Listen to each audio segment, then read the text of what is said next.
pelas verdadeiras ou pseudo-virtudes que aquela determinada criatura possui, criando um diferencial entre este ou aquele servidor e que denota uma postura nada fraternal para com o elogiado e para com os que compõem aquele agrupamento, sendo fonte também geradora de conflitos.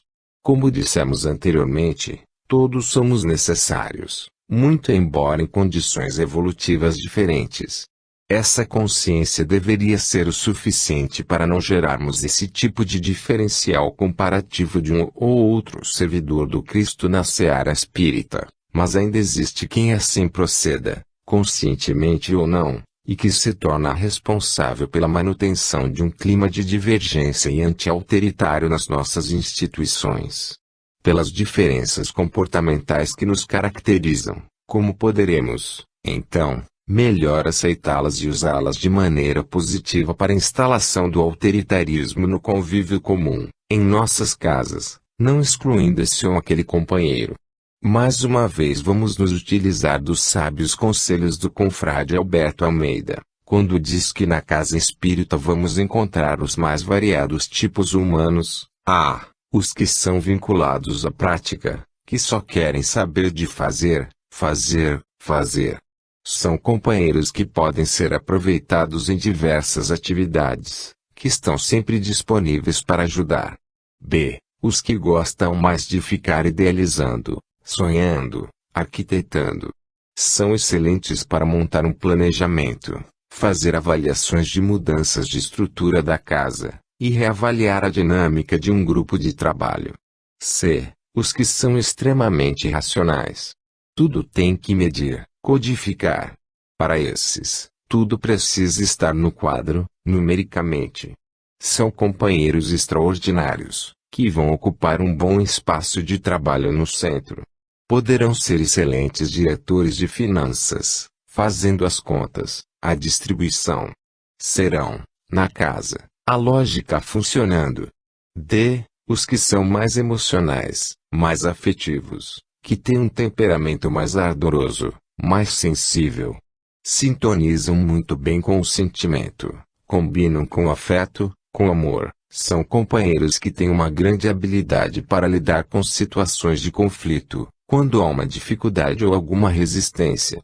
Eles chegam com a sua afetividade e têm o condão de pacificar, desfazer animosidades e conseguir cooperação. E há também aqueles que são mais introspectivos, que não gostam de falar. Esses certamente não irão desempenhar a exposição na casa espírita, mas serão excelentes entrevistadores, assim como poderão atuar na área mediúnica, se for esse o caso.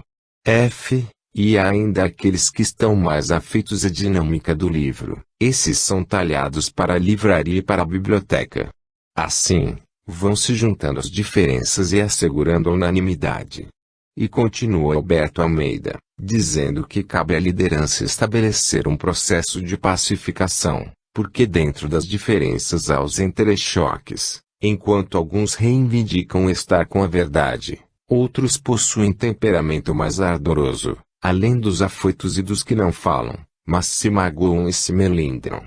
Por isso é necessário administrar o conflito, para que o melindre não se estabeleça, solapando a base das relações, porque a base do centro espírita não é o chão, mas as relações que se estabelecem. Entende ainda que cabe à liderança do centro administrar esses conflitos de relacionamento humano, procurando naturalmente assumir, não uma posição de juiz, apontando quem está certo ou errado, nem a de promotor, acusando, ou a de advogado de defesa, mas a de ser apenas o que Jesus propôs a Simão Pedro: se tu me amas, apacenta as minhas ovelhas. E apacentar não significa esconder as verdades, mas ser fraterno, amigo, medir as relações, aproximar os trabalhadores, enfim, estabelecer um diálogo fraterno. Observamos, assim, que cabe à liderança espírita estar presente, buscando atenuar conflitos, vislumbrando sempre a fraternidade e a manutenção dos confrades dentro da casa e da causa espírita, mediando, instruindo, envolvendo-se com o outro, sem partidarizar-se, sem ser parcial. Isso deve se dar em todos os momentos, objetivando não excluir nem criar animosidades dentro da casa espírita e percebendo que todas as diferenças comportamentais podem ser utilizadas de maneira positiva para a manutenção e o bom andamento das atividades da seara espírita. Uma outra ferramenta fundamental para a manutenção de um clima harmônico, mas pouco explorada dentro do convívio na seara, é o da avaliação constante das atividades desenvolvidas, eximidas do partidarismo e do personalismo.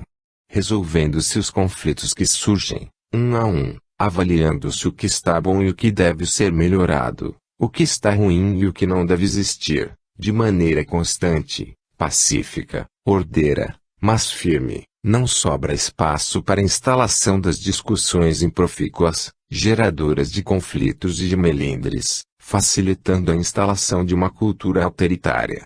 Mas tudo isso deve ser calcado no respeito e no amor. Sem esses dois sentimentos, o formalismo toma de conta e resta somente um aparente profissionalismo que não deve existir em nenhuma proposta religiosa, que tenha por base a lei de amor. Em tudo, podemos observar a responsabilidade que repousa nos ombros dos que estão na condição de dirigentes espíritas, que devem possuir habilidades que os credenciem como capazes de dirimir conflitos e que, conscientes dos seus deveres para com o todo e para com a doutrina, saibam administrar as diferenças, em tudo enxergando a manutenção da harmonia, da paz e da vivência dos postulados espíritas, visando manter um grupo coeso e fraterno, integrante de uma mesma família. Da ideia à formulação do fórum de debates. Ponto. Se tiverdes a fé do tamanho de um grão de mostarda, direis esta montanha, transporta-te daqui para lá, e ela se transportará, e nada vos será impossível. Mateus, capítulo 17, v. 19. No final da exposição de Saara no Osainem, no terceiro seminário para trabalhadores espíritas Alta de Souza, que aconteceu no Centro Espírita Francisco de Assis em maio de 2003, conversávamos sobre a importância do tema exposto por ela, que foi humanização da seara espírita. Conjugando sonhos e pensamentos, definimos por elaborar um fórum de debates em que pudesse ser esmiuçado o tema tão importante do melhoramento do convívio na instituição espírita e a importância da alteridade em todos os relacionamentos, evento esse que veio a acontecer 4 meses mais tarde. Foi uma experiência tão rica que vamos repassá-la como sugestão para outros grupos espíritas que queiram utilizar-se dessa metodologia para elaborar fóruns semelhantes. Nas reuniões da Associação de Divulgadores do Espiritismo do Ceará, ADC.I, expondo a ideia, surgiu a proposta de fazermos a divulgação do fórum de uma maneira que abrangesse muitas instituições, tendo em vista a fundamental importância dessa temática para o movimento espírita. Decidiu-se então a realização da primeira jornada, que levaria a divulgação do fórum aos diversos centros espíritas, através de expositores adesos à proposta, que fariam as palestras exatamente sobre o tema do fórum, as dificuldades de convívio na casa espírita e o desafio da alteridade. Assim, além de já começarem a plantar as sementes do evento, visando melhor instrumentalizar os companheiros para os debates, também cuidavam da divulgação através de cartazes e folders, das fichas de inscrição, tudo isto levado pelos próprios expositores. Fizemos ainda a divulgação nos programas de rádio e jornais espíritas locais. Dessa forma, mesmo aqueles que não puderam participar já começavam a entender a importância da alteridade, não apenas no centro espírita, mas em todos os embates ligados ao convívio. Ao evento compareceram mais de 140 pessoas, entre trabalhadores e dirigentes de cerca de 30 instituições espíritas do Ceará e do Rio Grande do Norte.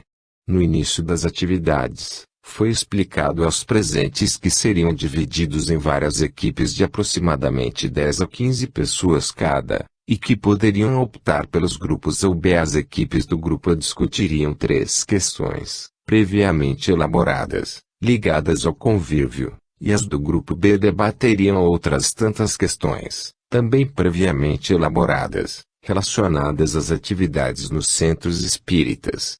Cada equipe deveria escolher um coordenador e um relator. Caberia ao coordenador dirigir os trabalhos, incentivando todos a falarem e cuidando para que ninguém fugisse do assunto, nem demorasse demais em sua participação para não tomar o tempo dos demais. O relator iria sintetizar as respostas e lê-las durante a plenária que aconteceria após o intervalo. Assim, todos tomariam conhecimento do resultado dos debates das demais equipes. As equipes do grupo receberam o seguinte questionário. Questão 1. Na instituição espírita que você frequenta, o convívio é satisfatório? Foi pedido aos que responderam sim que explicassem o que vem motivando um bom convívio, obtendo-se como resposta a essa questão que os participantes que consideravam o convívio bom pertenciam a casas espíritas com poucos trabalhadores, mas que faziam uso do bom senso e da democracia. Aos que responderam regular e não foi pedido que explicassem o que vem motivando esse convívio não satisfatório. Respostas: 1. Uso de indiferença e de exclusão, tendo como causa o conhecimento a mais que algumas pessoas possuem e que faz com que olhem para os que sabem menos com desdém e indiferença. 2. Dificuldades nos relacionamentos causadas por melindres, ciumeiras e vaidades, pela existência de panelinhas e donos de determinados setores, atividades. B. Se você fosse o dirigente do centro, que faria para melhorar o ambiente da casa? Respostas: 1. Buscaria incentivar a fraternidade, organizar reciclagens e avaliações periódicas dos trabalhadores, disciplinar horários e procurar pessoas especializadas que pudessem colaborar para o melhoramento do convívio. Cuidaria de dar melhor qualidade ao atendimento fraterno. Promoveria palestras direcionadas aos trabalhadores da casa, assim como vivências e dinâmicas de grupo. Providenciaria um maior rodízio na diretoria da casa e desenvolveria tarefas a partir de planejamento em grupo. Questão 2. Você que trabalha num centro espírita entende que a qualidade do ambiente da casa também é responsabilidade sua? A essa questão, todos responderam que sim. B. O que você poderia fazer para melhorar esse convívio? Respostas: estar atento a serviço da harmonia e da afetividade com todos, exercer a amizade e a compreensão, dar oportunidade de serviço a quem se mostre voluntário, exigir mais de mim que do outro, usar de consciência doutrinária, libertar-me dos melindres, aprender a lidar com as diferenças do outro, fazer sempre uso do bom senso e da compreensão. Questão 3. Que benefícios entende que podem ser obtidos numa instituição espírita com a prática da alteridade? Respostas: harmonia, tranquilidade, crescimento interior, união, mais produtividade, respeito pelo próximo, desapego, entendimento, exercício do amor, melhor qualidade nas relações e maior participação nas atividades. B. Que metodologias você pode sugerir para otimizar e tornar mais produtivas as atividades espíritas?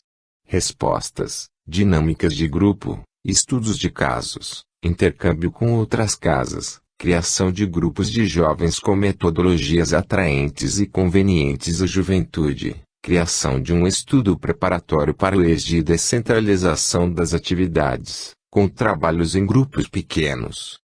No grupo B, sobre as atividades desenvolvidas na casa espírita, foram propostas as seguintes questões. Questão 1. Que mudanças podem ser observadas nos processos ligados ao aprendizado, nos meios estudantis, empresariais, profissionais, etc., nas últimas décadas?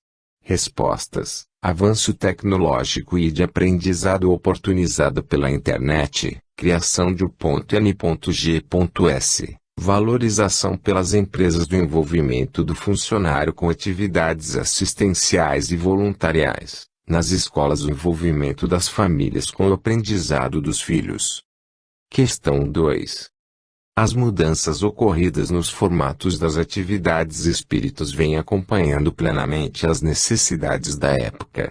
Aos que responderam não ou mais ou menos foi perguntado o que pode ser feito para que as atividades espíritas possam adequar-se plenamente às necessidades da época, ao que foram dadas as seguintes respostas. Dinamizar e reavaliar o formato do estudo sistematizado da doutrina espírita ESD, pois desde que foi criado não houve nenhuma avaliação da sua produtividade, melhorar a divulgação das atividades da casa, criar um núcleo de metodologia, promover oficinas de autoconhecimento, criar de grupos de SUS espiritual ininterrupto, incentivar a prática das atividades assistenciais fora da casa espírita. Questão 3. A. Que metodologias você pode sugerir para otimizar e tornar mais produtivas as atividades espíritas? Respostas. Mais trabalhos com os novos valores, observando a potencialidade de cada um, atualização dos métodos administrativos, criação de cursos de aprimoramento das atividades com reciclagens, encontros de confraternização entre os trabalhadores. B. O que você sugere para melhorar o convívio na casa espírita? Respostas. Cursos de reforma íntima, encontro de trabalhadores, promoção de novos encontros como este fórum, oficinas de autoconhecimento, encontros periódicos e jantares beneficentes entre os trabalhadores, implantação de cursos de meditação no enfoque espírita, uso da psicologia através da terapêutica, abordado sob a ótica espírita. Após a plenária em que os relatores leram as respostas das equipes, com os devidos comentários, todos foram novamente distribuídos em vários grupos, as oficinas, cuja temática foi o perdão. O modelo dessas oficinas está detalhadamente descrito no livro Crescimento Interior de Sahara Nouzainen, também, em forma resumida, na primeira parte deste livro. Ao final das atividades, havia consenso sobre a importância de os meios espíritas adotarem a sistematização de eventos dessa natureza, por permitirem a participação ativa de todos os ceareiros, desde os mais humildes e simples, até os mais importantes dirigentes. É numa atividade como essa que todos podem ficar frente a frente, de igual para igual, com direito a questionar, dar e ouvir sugestões e críticas, sentindo-se também responsáveis pela instituição que frequentam e até mesmo pelo próprio movimento espírita local. Ali, vivencia-se a verdadeira democracia, aprende-se a debater sem agredir e a respeitar as diferenças e o pensamento dos outros. Além disso, aquelas pessoas mais tímidas, não afeitas ao diálogo, começam a perceber que a sua participação ativa também pode ser importante para o todo. Decidiu-se, finalmente, pela realização semestral de fóruns de debates, cujos temas serão escolhidos pelo próprio movimento espírita local. Considerações gerais sobre o fórum de debates. Inegável foi a presidência espiritual do evento, que transcorreu com a mais plena harmonia e disciplina, na observância dos horários estipulados para os debates e a plenária, bem como das oficiais de crescimento interior, nas quais foi trabalhado o perdão. Pudemos observar em todos os grupos a serenidade, mesmo nas questões mais calorosas, que exigiam a posição individual de cada participante. De fato, não podemos excluir a forte participação dos espíritos abnegados, que nos confiaram a missão de levar a cabo esse trabalho, com a proposta assentada na aplicação da alteridade na seara espírita. Observando as proposições dos companheiros que participaram desse evento, pudemos notar que há latente o desejo de uma maior confraternização em nossos meios, com observância dos postulados doutrinários na sua prática, bem como o aprimoramento das relações através das reciclagens constantes, avaliações periódicas das atividades desenvolvidas e da reavaliação de algumas técnicas de aprendizado e de vivência espírita, utilizadas hoje na nossa seara.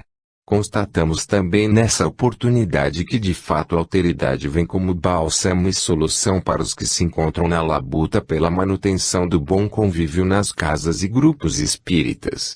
veem igualmente como valor a ser trabalhado e observado, contribuindo poderosamente para o melhoramento íntimo a que somos conclamados, ajudando-nos a alçar voo rumo à evolução a qual estamos fadados, instrumentalizando-nos a acompanhar o novo período que se inicia para o Espiritismo, de maneira fraterna e harmônica, em que possamos ser reconhecidos por muito nos amarmos.